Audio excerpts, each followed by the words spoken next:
국제투자위의 5주차 강의 이제 마지막 세 번째 시간에 대해서 강의하겠습니다. 자, 우리가 아까 살펴본 표 4-3에서와 같이 선도 기업의 M&A 건수가 많은 산업일수록 이들의 시장 점유율이 크게 증가하고 있어서 결국은 M&A의 목적이 시장 지배력을 확보하는 데 있는 것으로 알 수 있습니다.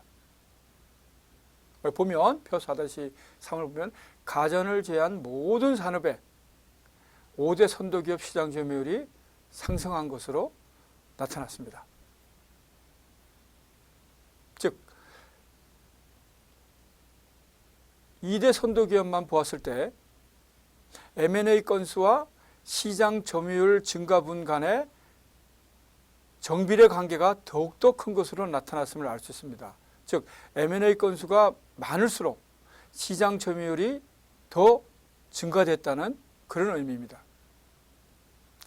최근 과점 구축형 M&A가 선진 시장에서 신흥 시장으로 확산되고 있음을 또한 알 수 있는데요. 분석 대상 기업들의 M&A 전략은 시기에 따라서 크게 두 단계로 분류되어 전개되었습니다. 미국과 유럽연합 시장 내에서 발생한 5차 M&A 물결을 거치면서 구미 시장의 과점화를 심화시킨 것이죠. 즉 구미 시장 내에, 즉 유럽과 미국 시장이라는 얘기죠. 구미 시장 내에 과잉 투자를 해소하고 이후 통합이 되는 것을 계기로 해서 결국 국제 M&A가 발생됐고 이것이 국가 간 기업 결합이 진전된 것으로 나타났습니다. 그러나 이제 6차 물결부터는 성장성이 큰 신흥시장 진출을 위해서 결국 이런 신흥시장 지역에 대한 국제 M&A가 강화되고 있습니다. 즉 선진시장 내의 M&A가 지속적으로 이루어지고 있는 가운데 최근 들어서는 선진과 기타 시장, 즉 여기서 기타 시장이란 신흥시장 및 일본을 의미합니다.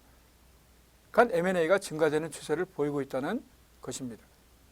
1998년에서 2002년 기간 중에 분석 대상 기업들의 주요 M&A 중에서 신흥시장 진출형 M&A가 차지하는 비중을 보면 14%에 불과한 것으로 나타났습니다.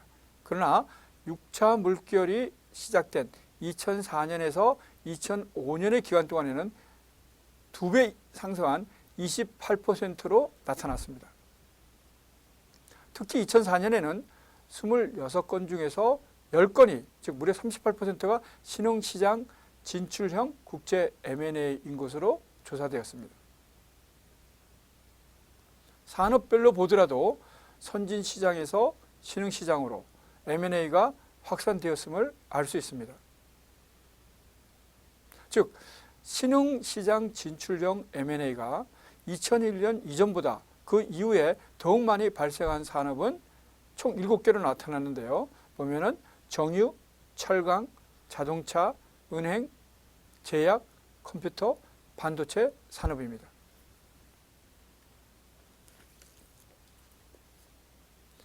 이제 제3절 주요 사례에 대해서 살펴보겠습니다. 즉 M&A를 통한 글로벌 과점화 사례에 대해서 살펴보도록 하겠습니다. 이제 삼성경제연구소는 글로벌 선도 기업들의 글로벌 과점 체제 구축을 위한 M&A 사례를 선진시장 과점화, 세계시장 과점화 이 두 가지 단계로 구분해서 분석한 바 있습니다. 거기 제가 올린 자료에 참고 1을 보시면 알 수 있습니다.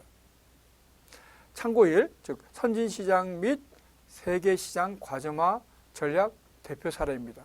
첫 번째, 선진시장 과점화 전략 대표 사례로 제약 부분을 우선 보면 스위스의 로슈라는 세계적인 제약회사는 버뮤다의 코레인지 홀딩을 과의 이제 결국은 합병을 한 것이죠. 그 다음에 정유는 영국의 BP와 미국의 아모코 간에 자동차는 독일의 다임러 벤츠와 미국의 크라이슬러 간에, 광고 산업을 보면 영국의 WPP와 미국의 영앤 루비캠 간에 M&A가 일어난 것이고요. 두 번째 이제 세계 시장 과점화 전략의 대표 사례로서 여기도 4개 부분을 이렇게 예를 들었는데요. 광고는 2002년에 발생한 프랑스의 퍼블리시스와 미국의 비컴스리 간에, 은행은 2004년에 영국의 HSBC 은행과 중국의 교통은행 간에, 세 번째 2004년에 발생한 컴퓨터 산업 분야는 미국의 IBM과 인도의 다크시 서비스즈 간에, 그 다음에 철강은 2005년에 발생했는데요. 네덜란드의 미탈 스틸과 우크라이나의 크리브리즈 스탈 간의 합병이 이렇게 진행된 것이죠. 자, 이렇게 이제 표 참고 1에 나와 있는 그 사항을 간략하게 언급했습니다. 이제 구체적으로 이제 그 사례를 살펴보도록 하겠습니다. 첫 번째 이제 선진시장 과점화 전략 사례입니다.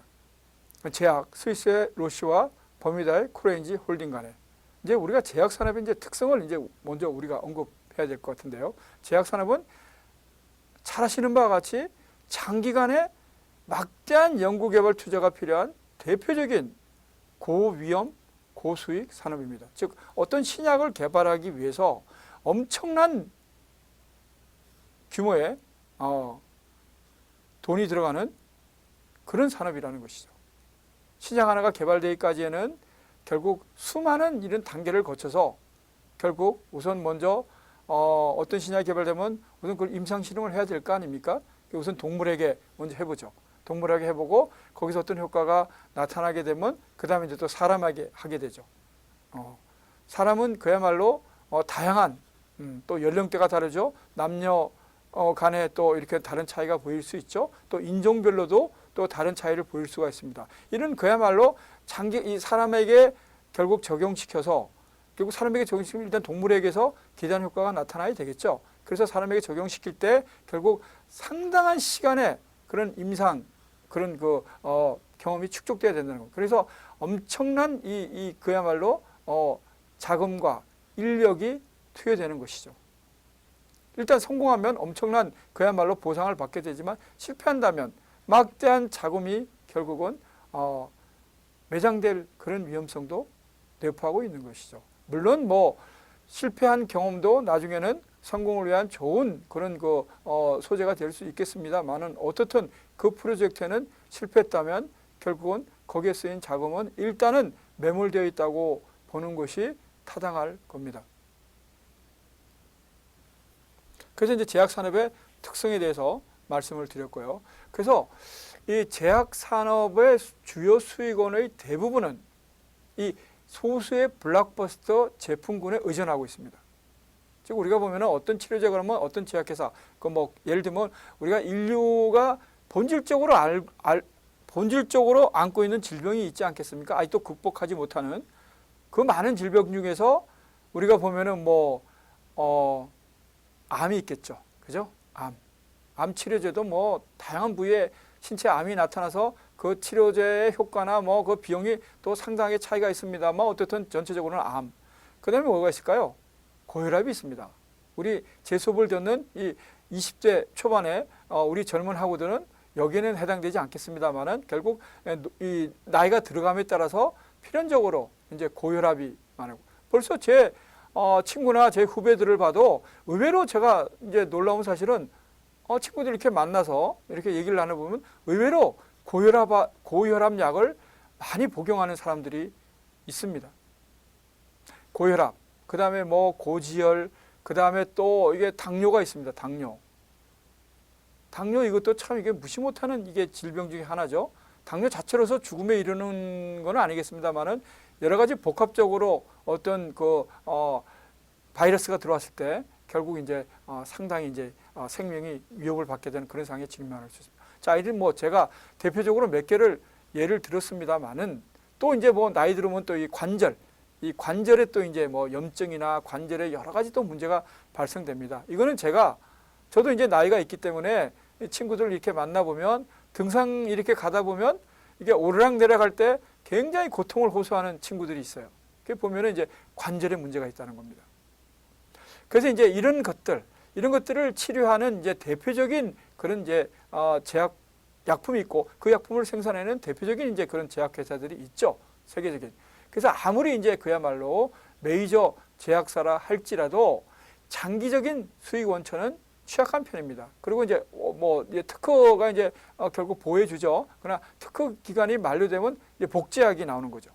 그러니까 모든 제약회사들이 신제품을 개발할 수 있는 여건과 인력이 되어 있는 것은 아닙니다.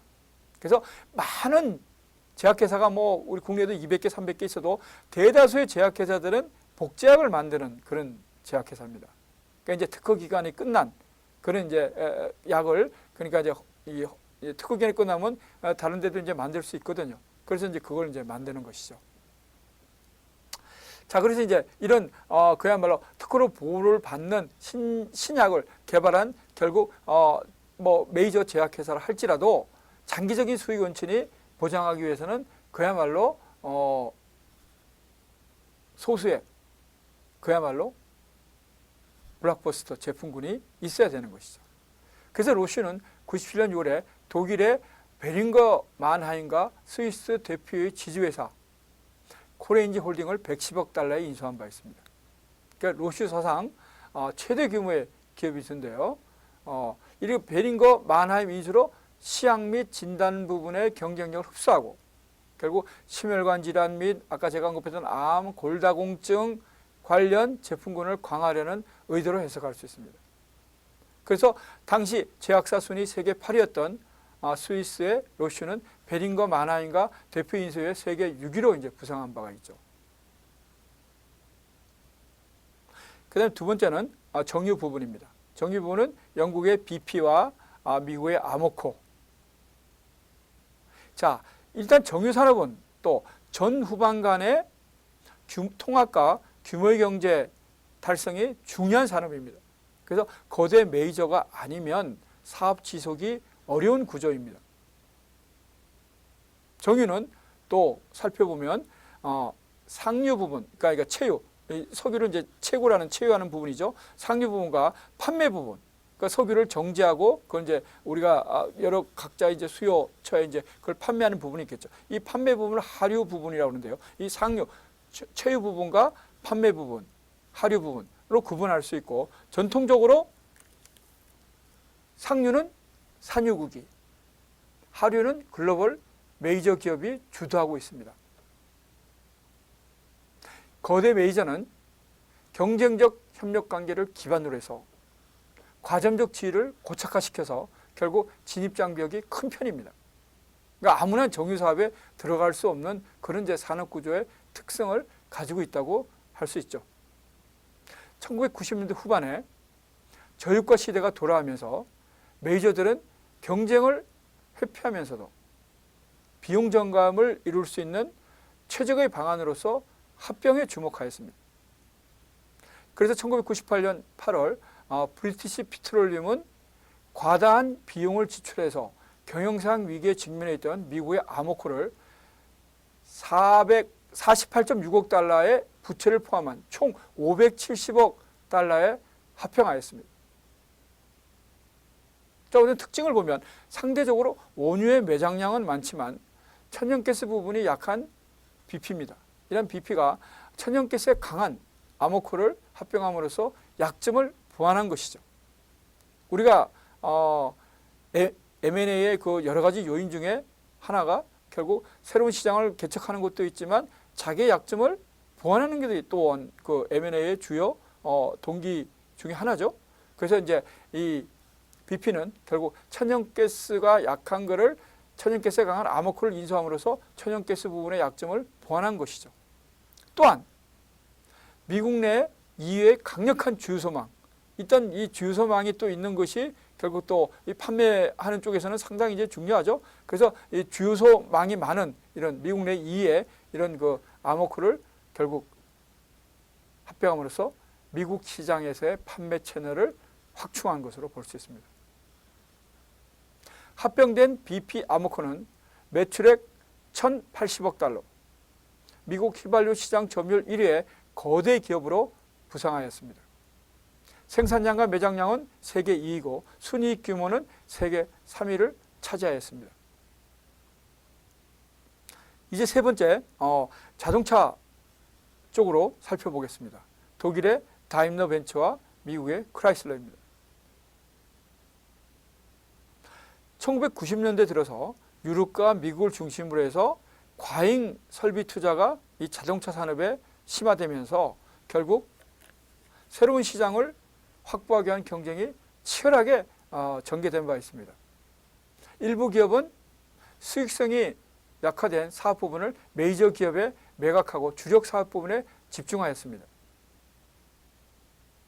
그래서 메이저 기업들은 매물을 인수해서 제품 라인을 보강하고 결국 규모의 경쟁을 촉발한 바 있습니다. 1998년 5월에 다임러 벤처는 2년간의 협상 끝에 크라이슬러를 311억 달러 규모의 전액 주식 교환 방식으로 인수한 바 있습니다. 아까 언급한 바와 같이 인수의 주요 목적은 시장 포화 상황에서 사업 포트폴리오를 확장함으로써 장기 생존을 모색하겠다는 취지였습니다. 벤츠가 보유한 세단형 고급차의 품질, 첨단 기술, 그리고 크라이슬러의 다목적 자동차 생산 및 신속한 출시 기능, 즉 세단 부분은 벤츠가 세계가 인지하는 최고급 세단의 그런 이제 명성을 가지고 있지만 이제 사업 다각화를 위해서는 또 북미 시장 진출을 위해서는 이 북미 시장의 특성인 SUV 차량에 대한 제품 라인을 보강할 필요가 있었죠. 이 SUV 차량에는 또 크라이슬러의 여러 가지 이제 모델이 강점이 있습니다. 특히 그 중에서도 체로키, 그 다음에 그랜드 체로키, 이 모델이 상당히 이제 미국에서 인기가 있었습니다. 그래서 이제 다임러 크라이슬러는 결국은 시장 가치가 인수합병 당시에 840억 달러에서 결국 인수된 바 있지만 결국은 뭐 결론적으로 얘기하면 벤츠가 크라이슬러를 인수한 것은 실패 사고로 끝났죠. 나중에는 상당한 손실을 입고 다시 되팔았습니다.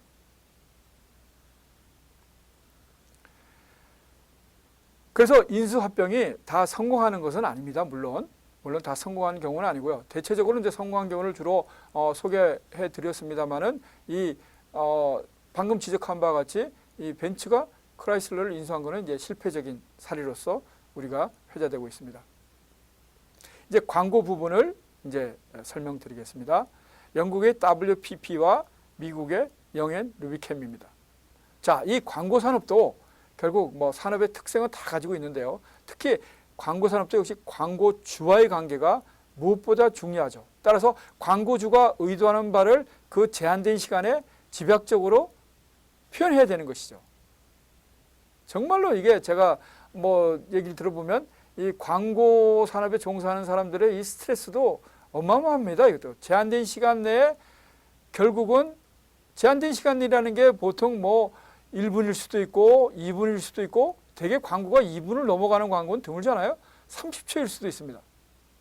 이 제한된 시간 내에 그 제품의 모든 것을 담아내서 소비자에게 전달해야 되는 것이죠. 광고를 잘해서 성공한 기업, 또 광고 모델, 광고주, 광고 회사, 이건 또 비하인드 스토리가 뭐 그야말로 뭐 엄청나게 또 많이 존재하는 그런 부분입니다. 자, 이런 이 고객 맞춤형 대표적인 산업인데요. 그래서 대형 광고주 획득을 위한 M&A가 활발하게 전개되고 있는 산업입니다. 그래서 다수의 소형 광고주보다는 소수의 대형 광고주 확보가 광고회사의 생존과 직결되는 그런 이제 산업 구조를 가지고 있습니다. 그래서 광고주의 해외 진출 시 동반 진출이 필수적이기 때문에 1900년대 초부터 광고 산업에서는 글로벌화가 시작되었습니다. 특히 대형 광고주의 원스톱 서비스에 대한 니즈가 확대되면서 고객 이탈을 방지하기 위해서 인수합병이 증가하고 있습니다. 그래서 광고기업은 PR, 스포츠 마케팅, 컨설팅, 인터넷 광고 등 다양한 분야의 인수합병을 통해 광고 그룹을 형성하고 있습니다. 영국의 최대 광고 그룹 WPP는 2000년 올해 미국의 광고 마케팅 그룹인 Y&R, 영인 루비콤이죠. Y&R을 광고 산업 사상 최대 규모인 35억 달러에 인수한 바 있습니다. 모든 인수에는 주요 목적이 있겠죠. 그죠? 그래서 인수의 주요 목적은 미국 시장에서의 위치를 강화하는 동시에 당시 급성장하고 있었던 인터넷 등 신매체 활용 노하우와 역량을 흡수하는 것이었습니다. Y&R이 강세를 보여왔던 홍보, 인터넷 광고, 다이렉트 마케팅 등 급성장하는 분야에서의 위치를 강화하는 데 주안점을 두었습니다. WPP 경영진은 결국 기존 계열사인 오길비 및 JWT의 뉴미디어 광고 역량을 접목해서 결국 원스톱 마케팅 그룹이 될 것으로 판단했습니다. 물론 판단은 적중했습니다. 그래서 인수 이후 실적 성과를 기록하는 등 비교적 성공적인 인수였다는 평가를 받고 있습니다.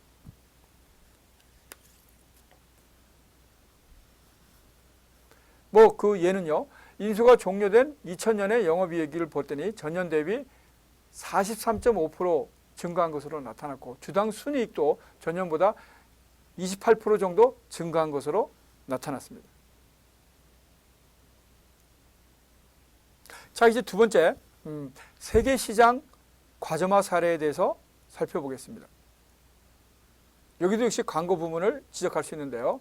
프랑스의 퍼블리시스와 미국의 비콤3 그룹입니다.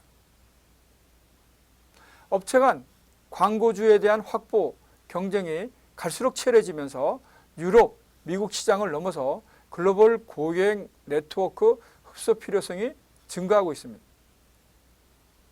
2000년 이후부터는 대형 광고사에 아직 흡수되지 않은 고객 네트워크 획득을 목표로 하는 M&A가 지속적으로 이루어지고 있습니다.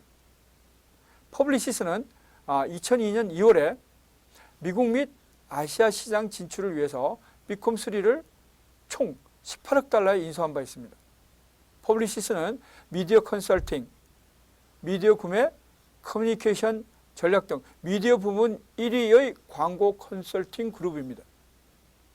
비콤3의 2대 주주이자 비콤3와 전략적 제휴 관계에 있던 일본 최대의 광고 그룹 덴츠가 있는데 이 덴츠의 아시아 시장 경험과 네트워크를 흡수하게 되었습니다. 인수 이후 급속한 성장세를 보이면서 결국 글로벌 광고 기업으로 재탄생하게 되었습니다.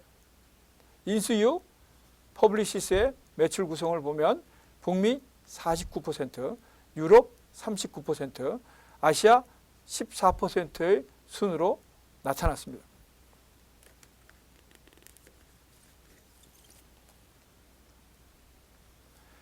그래서 비콤3 인수를 계기로 해서 퍼블리시스는 지속적으로 미국과 아시아에서 경쟁력을 보강할 계획입니다. 이제 세계시장 과점화 사례의 두 번째 예는 은행 부분입니다. 영국의 HSBC와 중국의 교통은행입니다. 2000년대 들어 소매금융 비중이 증가. 이 소매금융이란 결국 개인 상대로 은행이 이제 영업 활동을 하는 것이죠. 소매금융 비중이 증가하고 전자상거래가 본격화되면서 글로벌 네트워크 확장이 활발해지고 있습니다. 그 다음에 이제 여기 소매금융이 나왔으니까 또 도매금융의 개념이 있겠죠. 도매금융은 기업을 상대로 하는 금융입니다. 기업금융을 우리가 도매금융이라고도 하고 있습니다. 이 기업금융의 수익성이 악화되면서 결국 은행들은 소매금융으로의 확장을 모색하고 있습니다. 또한 금융전산화에 힘입어서 결국 글로벌 네트워크 확장이 보다 용이해질 거로 전망되는 것이 또한 소매금융에 치중하는 그런 또 요인이 되고 있습니다. 이 소매금융은 이제 개인 상대라고 그랬는데요. 이 개인 중에서도 특히 또 여러 가지로 또 분류를 해볼 수가 있겠죠. 그 중에 특히 이제 우리 또 글로벌 은행들이 또 강점을 가지고 있는 그런 파트는 PB 분야입니다. PB는 이제 그야말로 프라이빗 뱅킹이라고 해서 그야말로 자산가들을 또 분류해서 뭐 VIP, VVIP 이렇게 또 분류해서 그들 자산가들을 대상으로 다양한 서비스를 제공하면서 이 자산가들이니까 되게 세무라든가 자산 관리가 중요하겠죠. 이런 것들을 제공해 주면서 고액의 서비스 차지를 받는 부분입니다. 이것이 또 은행의 그야말로 글로벌 리딩 은행이 되기 위한 그야말로 중요한 부분의 경쟁력 확보라고 볼 수 있겠습니다. 2004년 8월에 HSBC는 총 자산 규모로서 중국에서 5번째로 큰 국有상업은행인 교통은행의 지분 20%를 17억 달러에 인수한 바 있습니다. 이제 제5주차 국제투자위의 세 번째 시간의 강의는 여기서 마치도록 하겠습니다. 감사합니다.